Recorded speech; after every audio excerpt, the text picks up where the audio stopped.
What a beautiful time of the year, guys, right? Summertime, the sun is shining, beautiful beaches, and a lot of girls in bikini units. What else could you want from summer? And also, summertime is relaxing time, right, guys? Huh?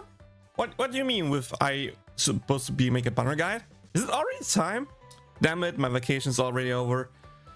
Okay, give me a second and... There we go, guys!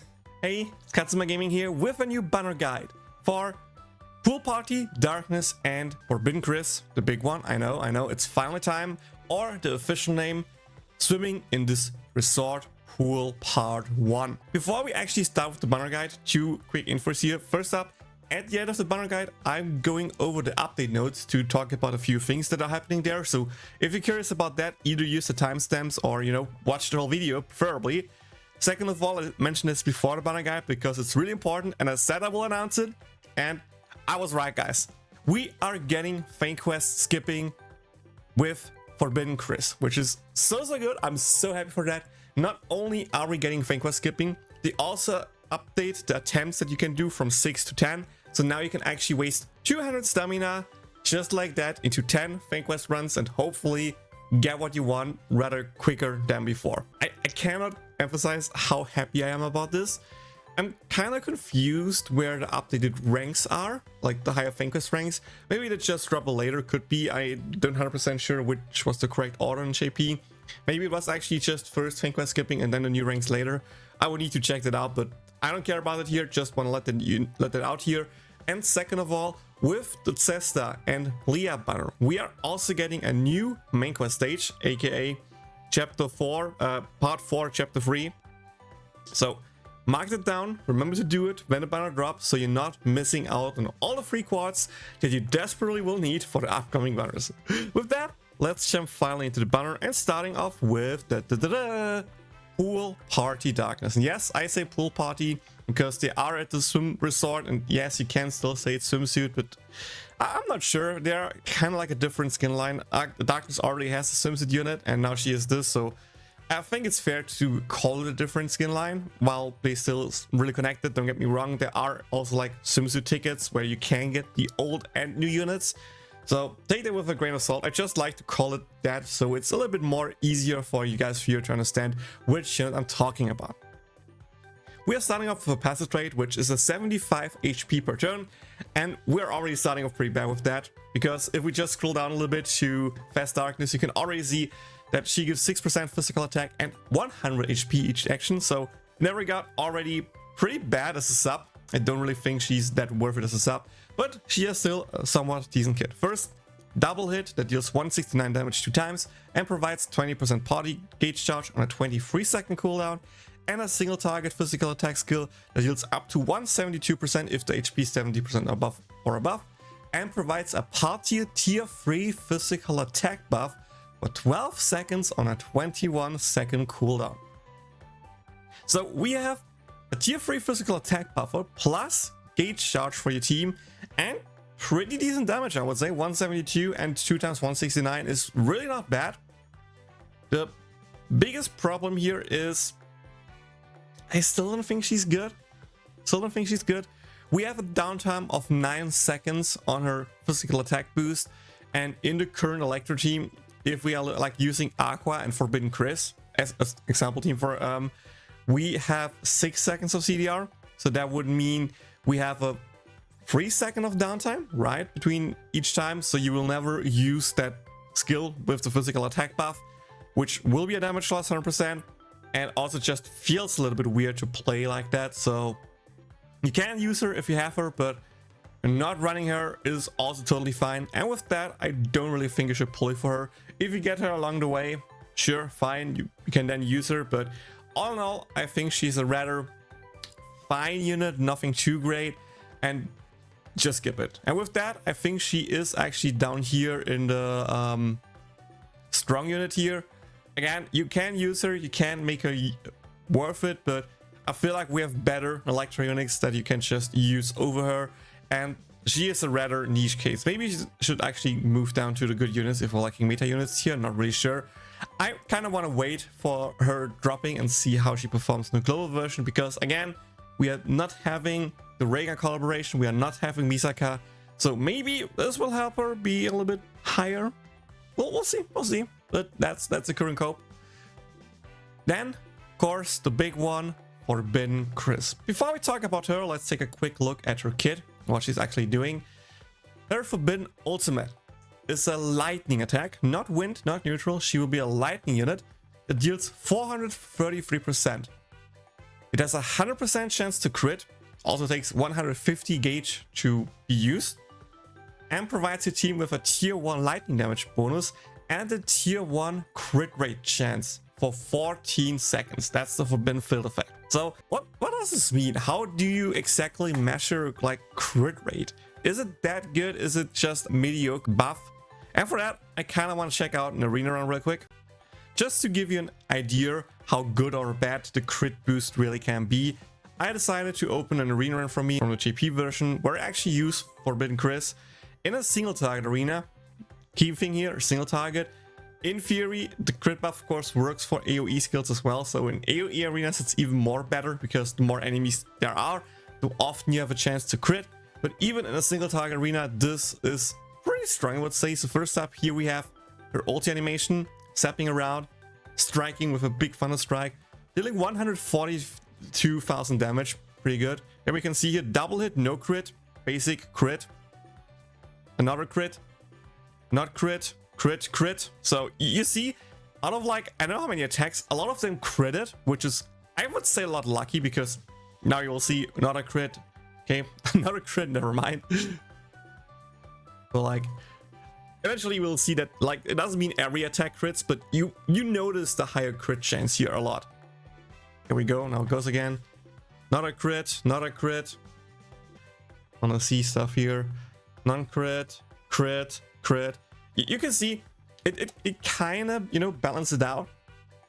At least on average, if you get lucky and get like the crit fest off your life, you can of course deal a lot damage. Meanwhile, if you get unlucky and just don't crit as often, it can be kind of bad. But here you see, which is I think a great thing to show, Chris already has her ulti again up, thanks to her passive trait and actually a lot of crits that she gotten. Just like that, her ulti is back up again, and you can just use it again and almost have 100% uptime on the buff, which is really key here, because again, the often you crit, the better it is, the more damage you do. And you know, it's kind of insane how great the damage amplifier is. Another crit here, another crit. Now we lose Chris double hit again. Let's see if that crits. No crits, no crits. No crits. You see, like this round of, you know, ulti so far is a lot less critful than the previous one. So yeah, it comes down. It really comes down how lucky you get or not. Anyway, back to the banner guide. First thing we notice here is a passive trait, which boosts your physical attack by 6%, up to 12% if your HP is 70% or more. Really good. Great sub for all other Chris's. Together with Fast Chris, they are like the two best subs they can give Chris just for pure damage performance. So really good to have that. First skill is a double hit that deals 165 damage 2 times. It has an 80% chance to bind an enemy, which can be rather hit or miss, I would say. Sometimes it's really great to bind the enemy to avoid damage. Other times you kind of wish the enemy would not get binded, because the more you get hit, the more gauge you get, and which allows you to use your ulti more smoothly, right? So it's fine. It's fine. I think more times it's actually good than bad. So, well, we'll take it. Second skill is a single target physical attack skill. It deals up to 184 damage if your HP is 70% or more. So again, you can see you want to stay above 70% HP for a passive trait for a second skill. So again, in that regard, I think the binding is good to have. And it provides a tier 2 rest rate for 8 seconds on a 17-second cooldown. Yes, that's a really long cooldown on a rather short time of rest rate here. So in the future, you will have more CDR in the team, and with that, you can play around it better. But for now, it's doable. It's doable. I also think we have right now some pretty good CDR units with Crimson Skull Iris and Christmas Aqua. So you can make use of it. And then, of course, her basic is as usual forbidden units, an on element, lightning, basic attack that has no special benefits. And of course, it's a limited unit since it's a forbidden unit. And I think it shows how great Chris really is, especially the video. If you can get lucky and get a godlike run with so many crits, you are just unbeatable. That's how much boosting you can get from the higher crit rate. But it's only a chance, right? So you can also get the unlucky runs. I mean, one great example that I remember is one arena in JP where I think I finished second, and I was like top 20-ish most of the time. And then like on the last day, it just got really lucky and finally got a big crit fest and just finished like that rank 2. It can really come down to every run, to the last run, to the wire. If you get a lucky crit fest run, and if you do it, it feels awesome. It's so cool to just see all the big damage numbers and all the big crits. But at the same time, if you use her and you just don't crit at all, which can also happen, you saw like the second ulti there, it just feels bad. You kind of feel sad, right? Because you're like, you're supposed to quit, you know you can't quit, it should be big damage, and then you just don't crit. It's hit or miss, really. But all in all, I still think she's a really, really good lightning unit. She will also be meta for quite a while. Again, you saw it in the video, we are in the future getting Fest Mitsurugi and Fantasy Fest Iris, which are just 2 units that work greatly with her. And the crit rate boost is just so good that I don't see any reason why she should be gone anytime soon.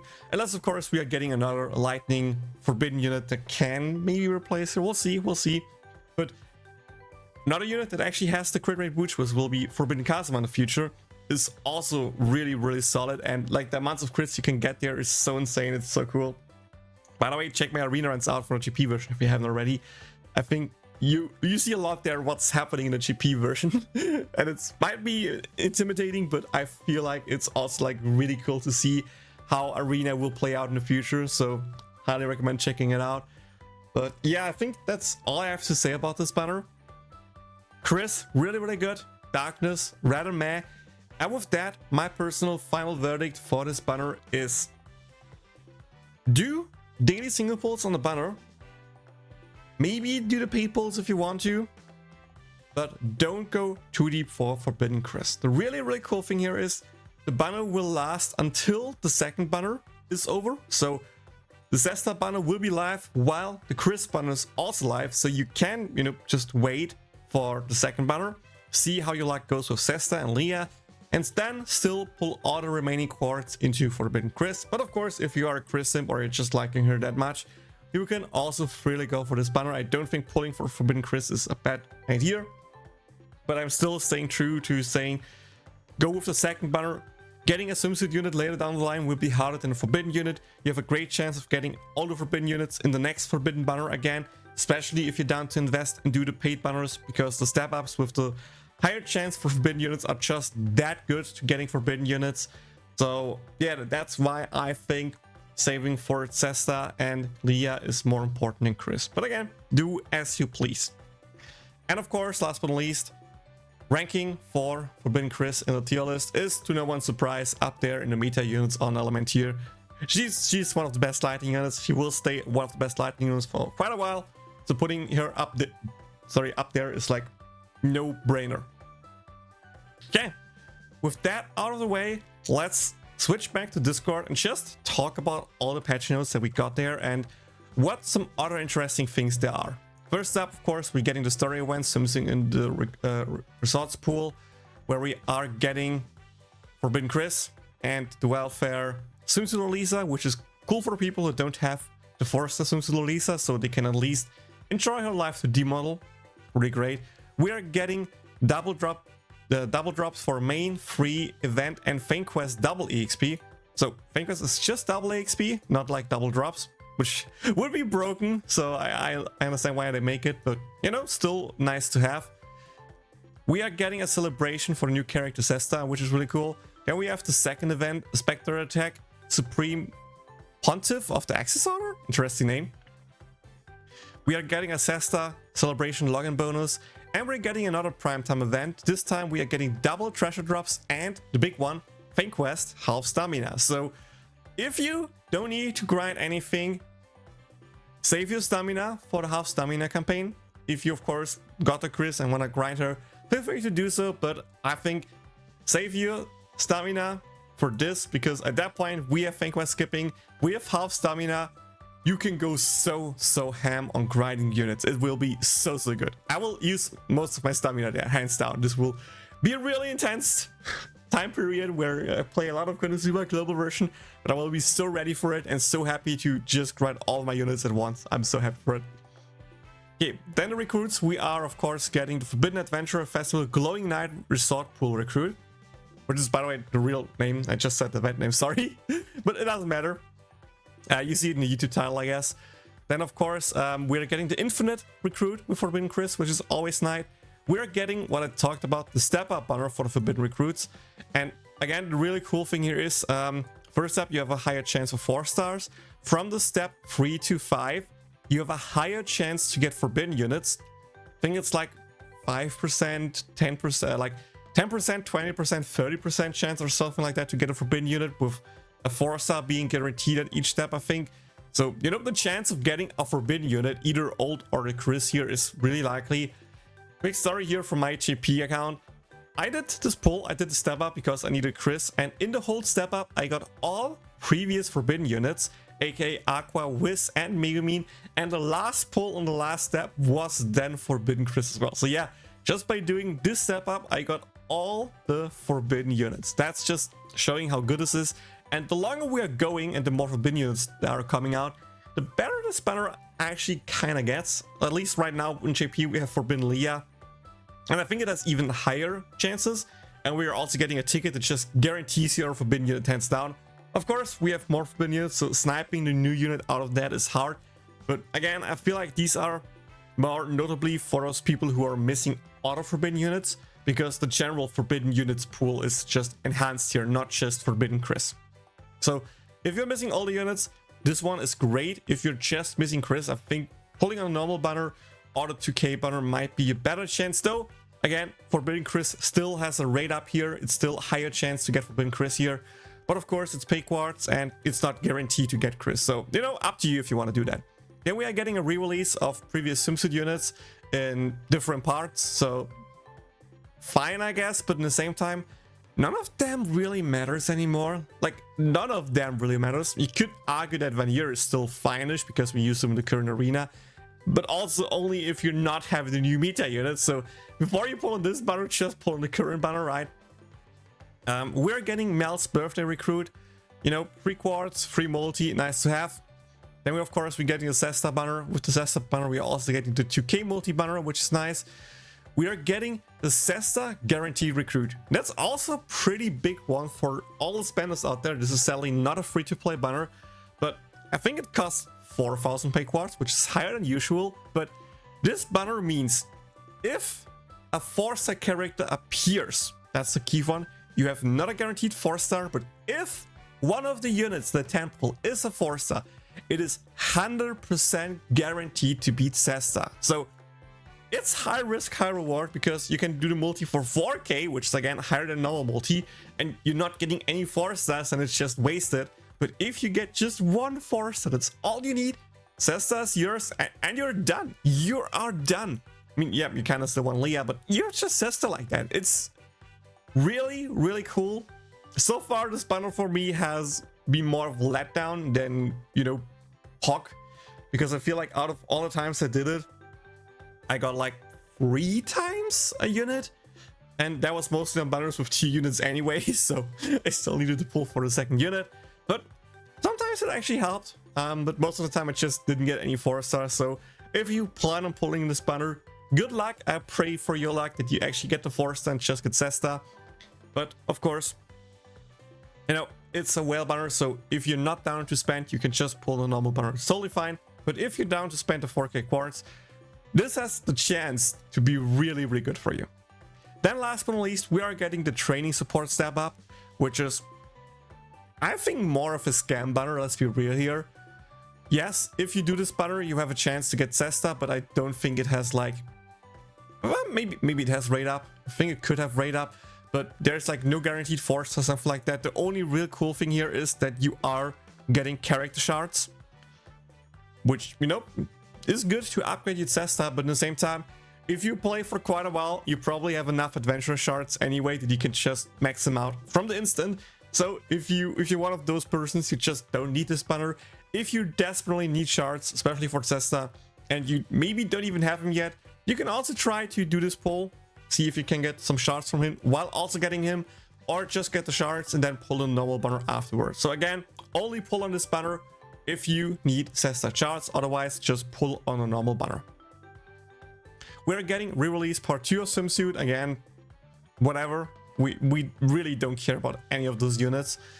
And last but not least, we have bundles. You know, great for whales. 12k quartz, some other stuff is always nice to have. Summer pack for 75k quartz is great. These are like actually the bundles that we have in the JP version, which is cool, but Global Chess gets way more bundles most of the time than JP, so really sad to see how many cool bundles you guys are actually getting on the global side. Then we're also getting some Zesta bundles, and that's pretty much it. The consumption limit for event boss tickets has been increased from 6 to 10 as well. Also really good. So that means now you can also just quickly or more easy grind events, actually doing 10 attempts in one run instead of just 6. So that's really cool. I was expecting to read that up at the top with like the Fang Quest explanation, but it is what it is. And last but not least, the application icon has changed to reflect the summer season. So I think it might actually be a Darkness icon if I remember correctly, but we have to wait and see. So yeah, all in all, a lot of Hawk stuff is coming up. Fang Quest skipping, more attempts in Fang Quest and Arena is really good. New story chapter for more quartz, and of course, Forbidden Chris, Suzulia, and a new playable character Zesta all this month. Pretty stacked month, pretty cool. And yeah, with that, we are at the end of the video. Please write down in the comment section what banner you are pulling on. Are you playing the long con and just wait for Zesta? Are you just pulling for Forbidden Chris instantly because you want to use it next arena and just see how good she can be? Do you maybe skip both banners because you're saving for maybe future collaborations if they're coming? We have no clue so far, but we're all hoping that collabs are coming back as well. So what do you plan to pull? And also, are you hyped as I am for Fang Quest skipping? I feel like not a lot of people understand how much this will change, because with that alone, with Fang Quest skipping now being out, the time you need per day for Konosuba Fantastic Days drastically reduces. You now can skip hard quests. You can do 10 runs in the event, so one event run to 100%, do everything you need there. You can skip extra arena, you can skip Fang Quest once or multiple times, just dump all your stamina there, and with that you have all the dailies done. The only thing you need to manually play now is arena, and even then you don't need to do arena for your daily stuff. So if you don't care about hardcore competing for arena or anything like that, you can be pretty much done with Konosuba in like 5 minutes or something like that. It's so cool. Game is really becoming more psychic friendly and less time intensive, and I'm all in for it, because let's be real here, the big enjoyment part is the collection part, and for that you don't need to invest a lot of time. And the other part, at least for me, is doing the arena runs. So I'm happy that I don't need to skip them, that I can just manually play them. And also, of course, you know, use my time more in that and actually just focus on arena instead of doing all the other stuff. Because doing arena manually, especially like 4 times if you use the reset run as well, can be, at least in the JP side, like 6 minutes per run or something like that. So 6 times 4 is like 18 minutes, 20 minutes, something like that, maybe longer, which is a lot of time. And being able to just reduce all the other time down to as low as possible, so you only need to focus your time on arena, is really great. I'm so happy about it. So yeah, let me know, are you excited for this patch? Are you excited for the new units? What is your plan of summoning? And of course, last but not least, if you're down there, maybe like, subscribe, follow for more Konosuba Fantastic Days content. Thank you so much for watching my videos. If you want to support what I do, there are links down below. Check them out. Not saying any more. Become a member on YouTube for awesome benefits. Good luck with your polls. I'm praying for whatever goddess you want. I'm not saying anything. That you get lucky, get blessed, get the units you want in just one easy multi. and see you all in the next video. Bye! だから一緒に行きましょう。いつもありがとう。もしやだって言うなら無理やり連れて行くだけ。 Now back to the beach. Beautiful.